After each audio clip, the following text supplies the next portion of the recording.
नमस्कार। भारत के हृदय प्रदेश कहे जाने वाले मध्य प्रदेश की राजधानी भोपाल में आयोजित हो रहे इंडिया इंटरनेशनल साइंस फेस्टिवल 2022 के 8वें संस्करण में आपका स्वागत है। मैं सुप्रिया पांडे आपको रूबरू कराना चाहूंगी देश के प्रख्यात इम्यूनोलॉजिस्ट एवं माइक्रोबायोलॉजिस्ट श्री सुधांशु व्रती जी से। बहुत बहुत स्वागत है सर आपका। मैं सवालों का सिलसिला शुरू करूं उससे पूर्व दर्शकों को आपका एक संक्षिप्त परिचय देना चाहूंगी। आप नेशनल इंस्टीट्यूट ऑफ इम्यूनोलॉजी के पूर्व वैज्ञानिक रह चुके हैं। साथ ही आपने translational health science and technology institute में पूर्व डीन के रूप में पद संभाला है। वर्तमान में आप रीजनल सेंटर ऑफ बायोटेक्नोलॉजी, जिसे हम आरसीबी के नाम से भी जानते हैं, के आप एग्जीक्यूटिव डायरेक्टर हैं। आपको भारत सरकार ने के डिपार्टमेंट ऑफ बायोटेक्नोलॉजी द्वारा 2003 में सर्वोच्च भारतीय विज्ञान पुरस्कार national bioscience award for career development से सम्मानित किया गया। सर, मेरा पहला सवाल आपसे ये है कि देश में साइंस फेस्टिवल जैसे कार्यक्रमों का आयोजन करने की क्यों जरूरत है और इसकी मूल अवधारणा क्या है? देखिए, अभी पिछले 2 दिन से आप देख ही रही हैं कि कितना उत्साह है साइंस फेस्टिवल के लिए विद्यार्थियों में, हमारे नौजवानों में। और यही इसकी अवधारणा रही कि विज्ञान को बढ़ावा देने के लिए हमें विज्ञान को घर घर तक पहुंचाना है, विज्ञान को आम जनता से रूबरू कराना है, जिससे कि उनका इंटरेस्ट इस क्षेत्र में जागे। आप देख ही रहे कि पिछले 2 दिन से जो कितने विद्यार्थी, कितने नौजवान इस फेस्टिवल को देखने आ रहे हैं। तो इसी अवधारणा को लेकर हमने इस मेले का आयोजन किया। सर, जैसे कि हमें पता है आरसीबी ही आईएसएफ का मूल रूप से संचालन कर रही है, तो ऐसे में अंतर्राष्ट्रीय कार्यक्रम को आयोजित करते वक्त आपको किन किन चुनौतियों का सामना करना पड़ता है और आप उनका किस प्रकार समाधान करते हैं? ये बहुत बड़ा फेस्टिवल है। आप देख रहे होंगे कि इसमें 15 कार्यक्रम समानांतर रूप से चल रहे हैं। तो इतने बड़े कार्यक्रम को आयोजित करने के लिए बहुत बड़ी टीम की ज़रूरत है। अच्छी बात यह है कि विज्ञान प्रसार और विभाग इसमें हमारी मदद कर रहे हैं और इस कार्यक्रम को आयोजित करने में, इसके रूपरेखा बनाने में और इसके प्रचार प्रसार करने में हमें इनसे बहुत मदद मिली। जो सबसे बड़ा चैलेंज हमारे साथ था, समय की कमी। हमको इस बारे में प्रस्ताव मिला नवंबर के महीने में और उम्मीद की जा रही थी कि हम 2022 का फेस्टिवल दिसंबर में कर पाएँ। किन्हीं कारणोंवश वो दिसंबर में नहीं हो पाया और अब वो जनवरी में हो रहा है।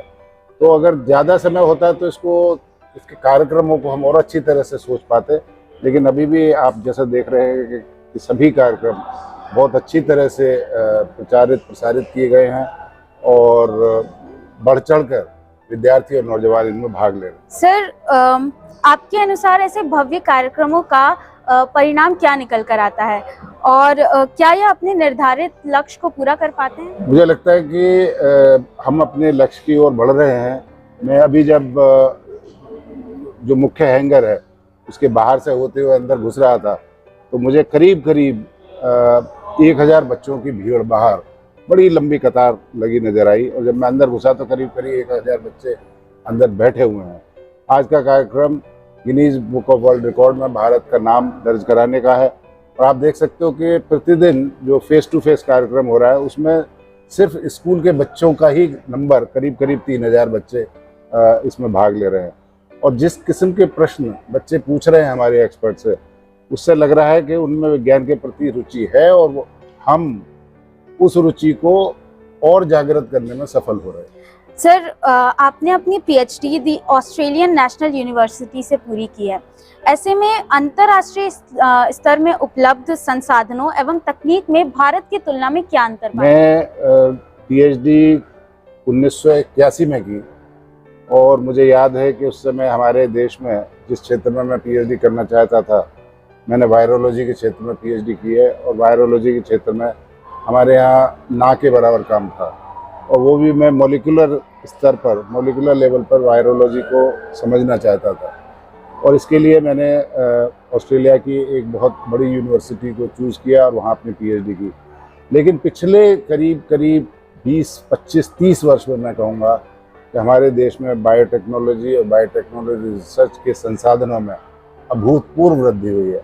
आज की तारीख में मैं आपको ये बता सकता हूँ कि हमारे देश में करीब करीब 10 से 15 प्रयोगशालाएं ऐसी हैं कि जिनमें संसाधन और एक्सपर्टीज हमारे वैज्ञानिकों की किसी भी दुनिया की अच्छी लैब के बराबर है। और मैं तो यहाँ तक कहूँगा कि कुछ लैब में हम अग्रणी हैं दुनिया में। तो अब संसाधनों की हमारे देश में वैज्ञानिक शोध के लिए कोई कमी नहीं है और हम अच्छे से अच्छा शोध प्रस्तुत करने में समर्थ हैं। जी सर। सर, भारत 2047 में आज़ादी के 100 वर्ष पूरे कर रहा है। ऐसे में प्रधानमंत्री जी के लक्ष्य 2047 को पूरा करने के लिए बायोटेक्नोलॉजी सेक्टर क्या योगदान? देखिए, देश के विकास के लिए हमारी इकोनॉमी को आगे बढ़ना बहुत जरूरी है और बायोटेक्नोलॉजी सेक्टर, जिसको अब हम बायो इकोनॉमी के नाम से जानते हैं, पिछले 6-7 वर्ष में बहुत तेजी से आगे बढ़ा है और अब करीब करीब हमारी $80 बिलियन की बायो इकोनॉमी है। 2025 तक हम उम्मीद कर रहे हैं कि ये बढ़कर $150 बिलियन हो जाए और 2047 तक मुझे लगता है कि ये आराम से करीब करीब $1000 बिलियन के आसपास होना चाहिए। तो आप देखेंगे कि ये बहुत बड़ा फिगर है और ये फिगर अगर हम हासिल कर पाएँ तो देश की इकोनॉमी में हमारा काफ़ी बड़ा योगदान हो पाए। जी सर। सर, स्टार्टअप्स की बात करें तो स्टार्टअप्स जो हैं आत्मनिर्भर भारत में महत्वपूर्ण भूमिका निभा रहे हैं। तो ऐसे में बायोटेक सेक्टर में स्टार्टअप्स की क्या स्थिति है? किसी भी क्षेत्र में और विशेषकर बायोटेक सेक्टर में पिछले 3-4 वर्ष में स्टार्टअप्स की एक तरह से बाढ़ आई हुई है। बहुत नए स्टार्टअप्स खुल रहे हैं, उनको मौके मिल रहे हैं, उनको ऐसी परिस्थितियां मिल रही हैं जहां की स्टार्टअप्स को सपोर्ट मिल रहा है। मैं उदाहरण देना चाहूँगा कि फरीदाबाद में हमने bio incubator regional centre for biotechnology के साथ खोला हुआ है और आज से करीब 3-4 वर्ष पूर्व जब हम उसे प्रारंभ कर रहे थे तो मुझे लगता था कि शायद इतने स्टार्टअप हमारे क्षेत्र में, फरीदाबाद जैसे क्षेत्र में, हमें ना मिल पाएँ। लेकिन मैं आज की तारीख में ये बता रहा हूँ कि हमारे पास करीब करीब 100 स्टार्टअप्स को हम लोग सपोर्ट कर पाए हैं पिछले 4 साल में और 99% स्थान हमारा स्टार्टअप्स ने घेरा हुआ है। तो कोई जगह अभी हमारे पास खाली नहीं है जिसमें हम और नए स्टार्टअप्स को समायोजित कर सकते हैं। उससे ये पता लग रहा है कि स्टार्टअप्स के प्रति कितना रुचि बढ़ी है, कितना इंटरेस्ट बढ़ा है और बड़े भारी मात्रा में स्टार्टअप्स इस समय देश में खासकर बायोटेक्नोलॉजी क्षेत्र में बढ़। सर, ये रुचि तो हमें ISF में लगे स्टार्टअप एक्सपो में भी देखने को मिली। सर, मैं आगे जानना चाहूँगी कि IISF 2022 की थीम अनुसंधान से सशक्त अमृतकाल को लेकर आपके क्या विचार हैं? देखिए, हमारे माननीय प्रधानमंत्री जी ने अगले 25 साल 2047 तक को जो अब समय आने वाला है उसको देश का अमृतकाल घोषित किया है और मेरी समझ ये है कि उनका मानना है कि अगले 25 वर्ष में देश में जो काम होना है वो हमारे देश के लिए अमृत के समान सिद्ध होना चाहिए, जिससे कि देश एक बहुत विशाल इकोनॉमी बन सके और हम एक एडवांस कंट्री के रूप में, एडवांस इकोनॉमी के रूप में जाने जाएं।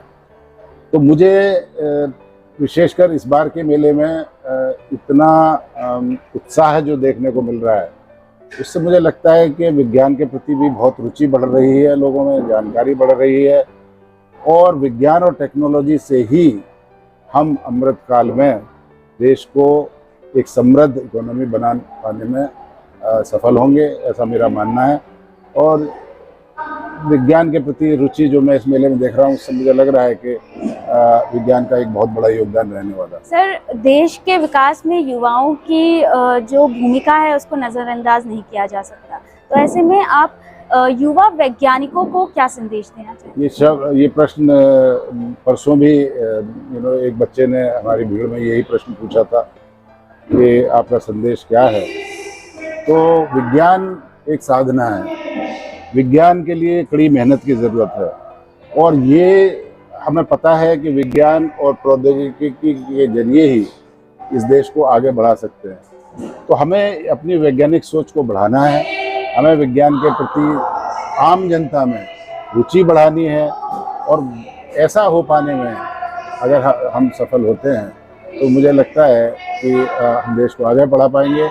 उसके लिए विज्ञान के लिए जैसे कि मैंने कहा साधना है, तो हमें अपने नौजवानों को जो संदेश मैं देना चाहता हूँ कि अगर उनको वैज्ञानिक सोच आगे बढ़ानी है और विज्ञान में अपनी रुचि को कायम रखना है तो उन्हें कड़ी मेहनत के लिए तैयार रहना चाहिए।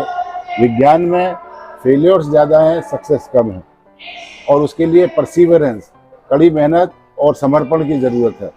लेकिन जब आपको सफलता मिलती है तो वो सफलता की जितनी प्रसन्नता आपको या आपके मित्रों को, आपके परिवार को या आपके लैब के कलीग्स को मिलती है, वो उसका वर्णन नहीं किया जा सकता। So science is an excitement, but it's lot of hard work and perseverance that is required to be prepared for. बहुत बहुत धन्यवाद सर हमारे साथ जुड़ने के लिए और हमें मार्गदर्शन देने के लिए। हमारे बीच थे सुधांशु व्रती जी, जिन्होंने हमें साइंस के तरफ रुझान बढ़ाने को लेकर मार्गदर्शन दिया और कड़ी मेहनत करने का सफलता मंत्र प्रदान किया। बहुत बहुत धन्यवाद हमारे साथ जुड़ने के लिए।